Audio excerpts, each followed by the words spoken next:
Hello everyone, welcome back again guys. यहाँ पे THDC India limited का एक वैकेंसी आया है जो कि मिनी रत्ना कंपनी है, गवर्नमेंट ऑफ इंडिया का इंटरप्राइजेज है, पब्लिक सेक्टर यूनिट में आता है, शेड्यूल ए में इसको मेंशन किया जाता है टीएचडीसी को।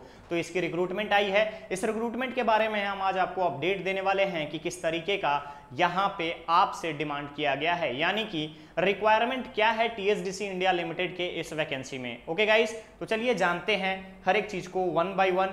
लेकिन आगे बढ़ने से पहले मैं बताना चाहूंगा कि अगर आपने अभी तक चैनल को सब्सक्राइब नहीं किया है तो फटाफट चैनल को सब्सक्राइब कीजिए, वीडियो को लाइक शेयर जरूर किया करें ताकि मैक्सिमम लोगों को इसका बेनिफिट हो सके। तो गाइस चलिए जानते हैं आज के इस टीएचडीसी इंडिया लिमिटेड के ऑफिशियल नोटिफिकेशन के माध्यम से रिक्रूटमेंट प्रोसेस के बारे में। ओके, अगर आप यहाँ पे देखेंगे तो आपको सबसे इंपॉर्टेंट जो चीज आ जाती है वो ऑफिशियल नोटिफिकेशन में किन किन रिक्वायरमेंट्स चीजों के बारे में बताया गया है। तो ध्यान रखिएगा, यहाँ पर टीएचडीसी इंडिया लिमिटेड के ऑफिशियल वेबसाइट से ये ऑफिशियल नोटिफिकेशन लाया गया है और यहाँ पर आपको एडवर्टाइजमेंट नंबर दिया गया है।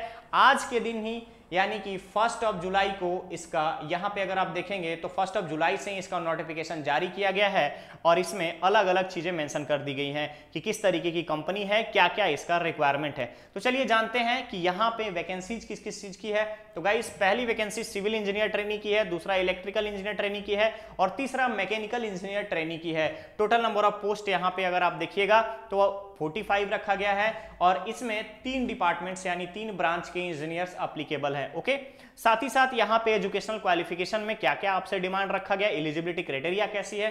तो ध्यान रखिएगा, इंजीनियर ट्रेनी सिविल के लिए बीटेक या बीएससी इंजीनियरिंग होना चाहिए आपके पास सिविल इंजीनियरिंग में। साथ ही साथ यहाँ पे अगर आप देखिएगा तो सिविल इंजीनियर का अगर मैं बात करूं तो गेट पेपर आपके पास होना चाहिए। क्लियर?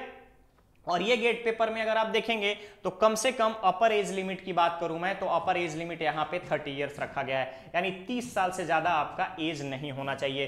सिविल इंजीनियर का GATE score, civil engineering paper से गेट स्कोर का डिमांड किया गया है। नेक्स्ट आता है इलेक्ट्रिकल, सेम चीजें रिक्वायर्ड है, अपर एज लिमिट भी सेम रखा गया है। साथ ही साथ यहाँ पर अगर आप देखेंगे तो बीटेक बीएससी इंजीनियरिंग भी मांगा गया है। क्लियर?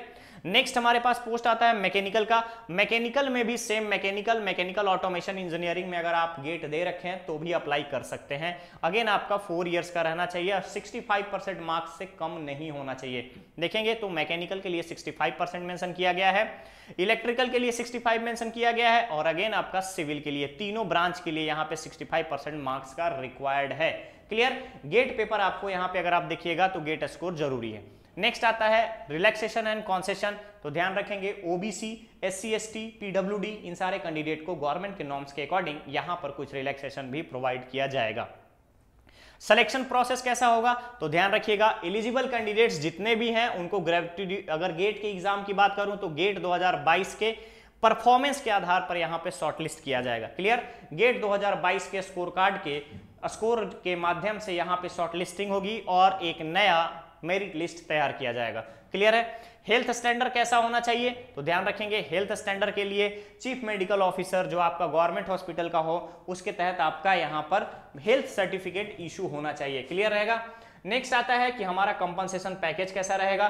तो ध्यान रखिएगा, अगर आपकी प्लेसमेंट हो जाती है तो 50,000 की बेसिक पे मिलेगी, यानी कि जो पे स्केल है ये 50,000 से लेके 1,60,000 तक का है। ठीक है? एग्जीक्यूटिव ट्रेनिंग ऑफिसर का E2 ग्रेड में आपको प्रमोट किया जाएगा, लेकिन जैसे ही आप सीनियर इंजीनियर में प्रमोट होते हैं तो यहां पे आपको 60,000 से लेकर के 180,000 तक का यहां पर आपका पे बनाया जाएगा, पे दिया जाएगा। क्लियर है? तो ये तो बात हो गई हमारे पास सैलरी की। इसके अलावा क्या क्या मिलेगा तो ध्यान रखेंगे गाइस, यहां पर आपको प्रोविडेंट फंड की प्रॉफिट मिलती है, यहाँ पे साथ ही साथ पेंशन मिलता है, ग्रेट्युटी मिलती है, उसके बाद डियरनेस अलाउंसेस मिलता है, बेसिक पे मिलता है और भी परफॉर्मेंस रिलेटेड कोई अलाउंस है यानी पीआरए, डीआरए सारी चीजें आपको मिलेंगी, होम रेंट अलाउंस भी मिलेगा। क्लियर? तो ये यहाँ पे बेनिफिट्स मेंशन किए गए हैं। अब आता है कि हमारा एग्जामिनेशन फी कितना होगा। तो गाइज ध्यान देंगे, फी जो है यहाँ पे 600 रुपीज लगेगा जनरल के लिए, ओबीसी के लिए और ईडब्ल्यूएस कैंडिडेट के लिए। नेक्स्ट आता है कि एससी एसटी का क्या है। तो एससी एसटी के जितने भी बच्चे हैं, जितने भी एस्पिरेंट्स हैं, जितने भी कैंडिडेट हैं उनको कोई फी पे नहीं करना है। फिर आता है सर्विस एग्रीमेंट, 5 लाख रुपए का यहाँ पे एग्रीमेंट साइन करना पड़ेगा, यानी बॉन्ड साइन करना पड़ेगा। इसके बाद ही आप यहाँ पर ज्वाइन कर सकते हैं, यानी ज्वाइनिंग के समय में आपको 5 लाख का बॉन्ड भरना पड़ेगा। ठीक है? प्लेसमेंट कहां होगी तो टीएचडीसी के किसी भी साइट पर प्लेसमेंट दिया जा सकता है। क्लियर।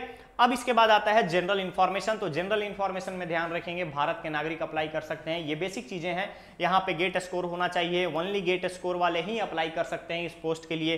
किन किन लोगों को एज में छूट मिलने वाली है, एज क्राइटेरिया यहाँ पे देखिएगा तो 30 ईयर्स रखा गया है, 30 ईयर्स से ज्यादा नहीं होना चाहिए। ये एक पीएसयू है, पीएसयू में जिनका काम करने का सपना है, जो लोग टेक्निकल बैकग्राउंड से हैं और ऑलरेडी प्रिपरेशन कर रहे हैं, उन सब के लिए एक गुड न्यूज है और ये एक बहुत ही अच्छा शुभ समाचार की तरह आप इसको ले सकते हैं, क्योंकि अभी तक बहुत ही कम ऐसे देखे जाते हैं कि टेक्निकल में बहुत कम वैकेंसीज आती है, लेकिन जब वैकेंसीज आती है तो काफी अच्छी खासी वैकेंसीज अभी आ रही है। हाल ही में कोल इंडिया की आई थी, अभी फिर आप देख सकते हैं यहाँ पे टीएचडीसी की भी आई है, एचपीसीएल में भी ऑलरेडी आ चुका है गेट स्कोर के माध्यम से। ओके गाइस, ये था आज का टीएचडीसी का इंपॉर्टेंट नोटिफिकेशन।